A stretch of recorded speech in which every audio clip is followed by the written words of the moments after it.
Imagine a life of adventure on the high seas, filled with treasure, danger, and a thirst for freedom. Welcome to the thrilling life of pirates during the Golden Age. This period, known for its romanticized tales of pirates and their free-spirited lifestyle, stretches across almost a century, from the 1650s to the 1730s. These were not just lawless marauders, but men and women lured by the promise of wealth, freedom, and adventure. The era was a magnet for those who sought a life beyond societal norms, those who dared to defy the rules and live by their own. The Golden Age of piracy was indeed a time of danger and excitement, but also of opportunity. It was a time when the open seas beckoned with the promise of untold riches and the allure of a life untamed.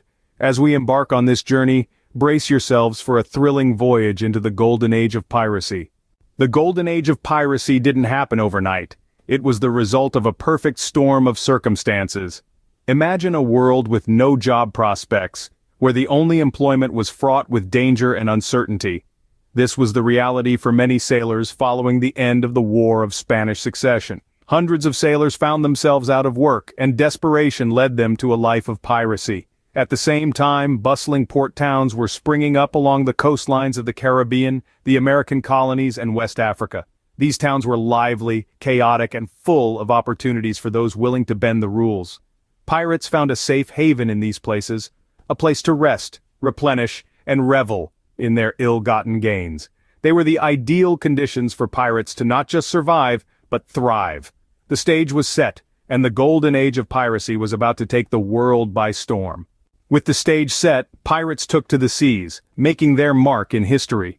The Golden Age of piracy was far from a series of random lawless acts. It was a time of organized rebellion and orchestrated raids, led by infamous captains whose names still echo through time. Let's take the notorious Edward Teach, better known as Blackbeard. The terror he inspired was as legendary as his thick black beard. His reign of fear lasted for just 2 short years, but in that time, he looted countless ships, ruled his crew with an iron hand, and instilled fear into the hearts of sailors everywhere.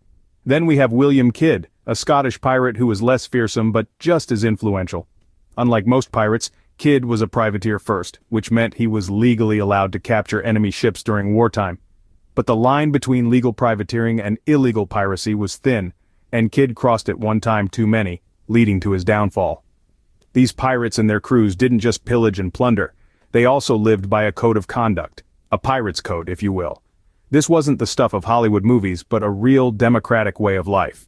Every crew member had a vote in matters of importance. Captains were elected and could be deposed if they didn't live up to their crew's expectations. The loot was divided equally, and injured pirates received compensation. Some of the most notorious events were the raids on port cities. These weren't just attacks on ships, but full-scale assaults on well-defended cities, showcasing the pirates' audacity and strategic acumen. So while they were outlaws, pirates were also rebels, democrats, and strategists. They lived by a code that valued fairness and democracy, even among thieves. Though they were outlaws, pirates had a code. They lived and died by it, marking an unforgettable chapter in the annals of history. But like all good things, the Golden Age of piracy had to come to an end. The decline of this swashbuckling era was brought about by a couple of contributing factors. One of the most significant was the increased presence of naval patrols in the Caribbean and along the West African coast. These patrols, backed by the might of the British, French, and Spanish empires, made the pirates' life increasingly treacherous. Then, in 1717, the British government introduced the Piracy Act, which made it easier to prosecute and hang pirates, further dampening their spirits. Despite these obstacles, the pirates made a final stand, but they were eventually defeated, their lawless reign on the seas brought to a halt. The once feared and revered pirates were forced to retreat, their ships sinking beneath the waves of change.